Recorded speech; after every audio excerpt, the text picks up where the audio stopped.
आपने हरे कृष्णा हरे रामा की ये गूंज। ये बांग्लादेश की वही हिंदू हैं जिन पर पिछले दिनों काफी अत्याचार किया गया है। देखिए शैला के नौजवान हिंदू लड़के युवा जय श्री राम का नारा बांग्लादेश के रोड पर लगा रहे हैं, ढाका के रोड पर लगा रहे हैं, बाजार चौक में लगा रहे हैं और बड़े बड़े बैनर लेकर के कह रहे हैं कि हम अब चुप नहीं रहेंगे। बांग्लादेश में हिंदू कम्युनिटी के ऊपर होने वाले जुल्म और सितम के खिलाफ फाइनली यूएन भी बोल उठाए। जैसा कि आप सब जानते हैं कि जैसे ही बांग्लादेश की वजीर आजम हसीना वाजिद ने इस्तीफा दिया और वो इंडिया फरार होगी, उनके जाने के बाद से बांग्लादेश के अंदर हिंदू कम्युनिटी को टारगेट किया जा रहा है। हमारा मुल्क नहीं है तभी तो हम जा रहे हैं इंडिया। आप भी इंडिया जा रहे हैं? हाँ, इंडिया जाएंगे, फिर क्या करेंगे? सारा दिन खेती बाड़ी करते, ऐसी हालत है हमारी। अभी क्या करें, हमारे बच्चे डरपोक हो गए, क्या करें? और बच्चे डरते हैं? हाँ, पर डरते नहीं, मुसलमान ये सारे मुसलमान बनाते हैं, क्या करें? और इंडियन गवर्नमेंट की मैं बात करूँ ना, तो फिर मैं ये सोचता हूँ कि पाकिस्तान बनना ही नहीं चाहिए था। जो इस वक्त वो तरक्की कर रहे हैं ना, जो इस वक्त वर्ल्ड में उन्होंने नाम बनाया है, उनकी आप देख लें कि इस वक्त कितनी इकोनॉमी चेक कर लें, उनकी 5वीं बड़ी इकोनॉमी बन चुके हैं। जिस भी इस्लामिक देश में कुछ भी मुसलमान आपस में लड़ता है, आप हमारी बहू बेटियों का सलवार क्यों खोलते हैं? आप हमारा गला क्यों काटते हैं? आप हमारे धार्मिक जगह को आप क्यों आघात पहुंचाते हैं?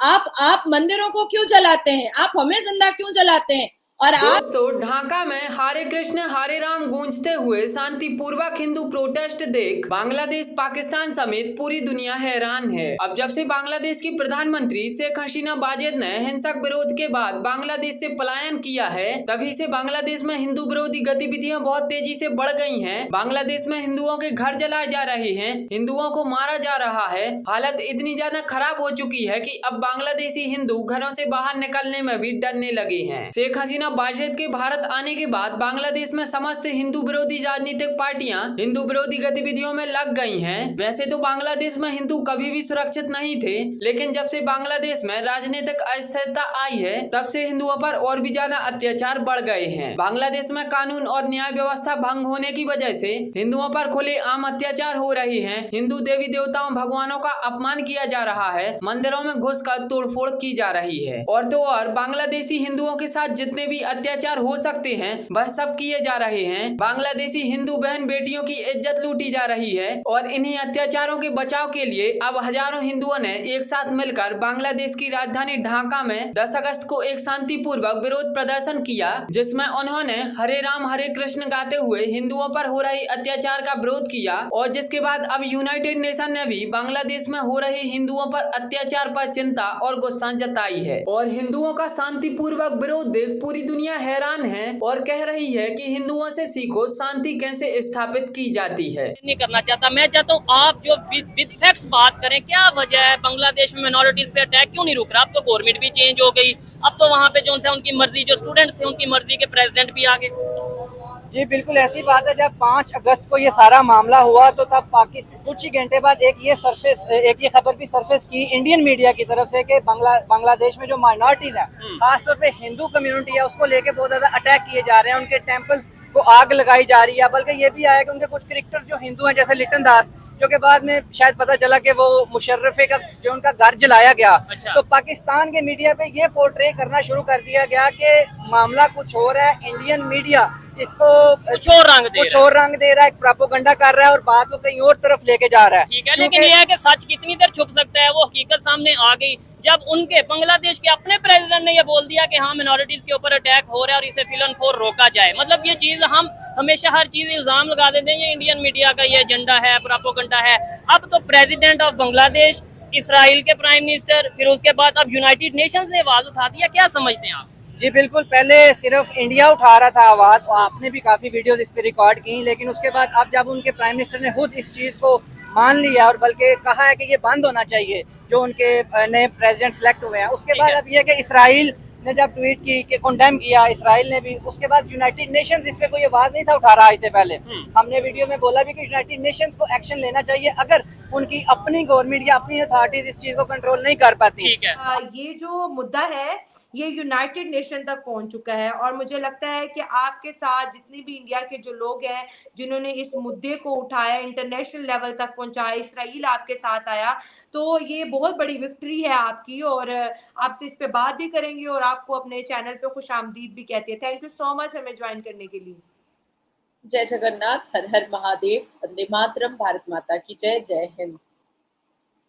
नजर जी क्या कहेंगे, यूनाइटेड नेशन भी बोल पड़ा है, लगता है कि अब ये जो चीजें हैं बांग्लादेश को बहुत ज्यादा बोदर करेंगी और जो हिंदू कम्युनिटी पे अटैक हैं मुझे लगता है कि अब उन्हें बंद करने ही होंगे।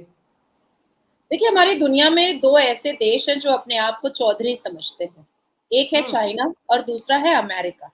ये दो देश ऐसे हैं जो अपने आप को बहुत बहुत ज्यादा आला दर्जे का समझते हैं और चौधरी बने फिरते हैं, बिल्कुल फैले रहने की कोशिश करते हैं। और जब भी उनको एहसास होता है कि कोई और देश उनसे ज्यादा तरक्की कर रहा है, उनसे ज्यादा आगे बढ़ रहा है और उनके अंडर डिक्टेटरशिप नहीं रहने वाला है, तो वो ऐसी अभद्र चीजें और ऐसी जिहादी एक्टिविटीज वो अपने पॉकेट जिहादियों से करवाते ही हैं, फंडिंग करवा करके।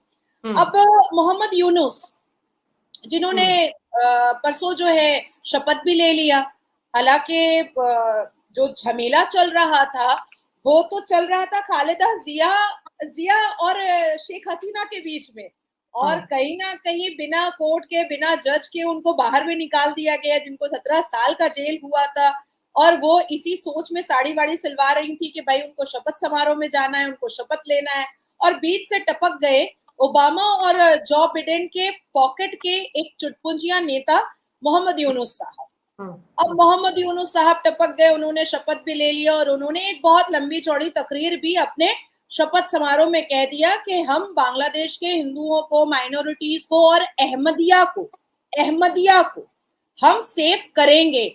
सबसे पहला सवाल ये उठता है बांग्लादेश के मुसलमानों को कि क्या अहमदिया मुसलमान नहीं है? क्या वो ला इलाहा इल्लल्लाह मुहम्मदुर रसूलुल्लाह नहीं पढ़ता है? क्या अहमदिया मुसलमान ईद नहीं मनाता है? क्या वो रमजान में रोजे नहीं रखता है? क्या वो लकुम दीनकुम वलिय दीन नहीं पढ़ता है? क्या वो अशदो की उंगली, अशदो पढ़ते वक्त शहादत की उंगली नहीं उठाता है? या वो नारे तकबीर अल्लाहु अकबर नहीं कहता है? तो क्यों आखिर मोहम्मद यूनुस को ये कहना पड़ा कि हम माइनॉरिटीज की सुरक्षा भी करेंगे, अहमदिया मुसलमान की भी सुरक्षा करेंगे? इसका मतलब है कि ये जो आतंकी नाच नाचा गया है ये सुन्नी मुसलमानों ने किया है और 72 फिरकों में से 71 फिरकों को भी आघात पहुंचाया है, और हिंदुओं को तो खैर फर्स्ट टारगेट तो सुन्नी मुसलमानों का हिंदू ही होते हैं। अब आती है बात कि 1,30,00,000 बांग्लादेशी जो कभी आजादी के वक्त में 23% हुआ करते थे, आज बांग्लादेशियों की संख्या जो है वो घट करके 7% पर आ गई है, जो अभी से मात्र 4 महीने पहले 9.1% हुआ करती थी और अभी का जो आंकड़ा है वो 8% हो गया है। मुझे खुशी है कि